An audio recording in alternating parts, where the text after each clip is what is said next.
Thank you, Madam President. A number of countries have experienced serious and rapid decline in respect to civic freedoms in the last months.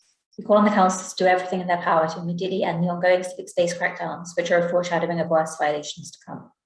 In Afghanistan, against a backdrop of deepening human rights, humanitarian and economic crisis, activists face systemic intimidation and are at grave risk.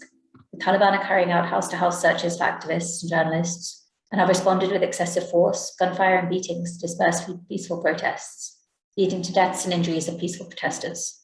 The Council previously failed to take swift action to establish a monitoring and accountability mechanism. We urge it to remedy this missed opportunity now. In Belarus, attacks on human rights defenders and independent journalists have intensified against the backdrop of recent draconian changes to the mass media law and to the law on mass events, which were adopted in May 2021. We call on the Council to ensure that arbitrarily detained human rights defenders are released and perpetrators of violations are held to account. Since the end of May, Nicaragua's authorities have carried out a further crackdown on civil society and the opposition. Dozens of political leaders and human rights defenders were arrested and prosecuted as the government acted to silence critics and opponents ahead of presidential elections in November, a context which renders free and fair elections impossible.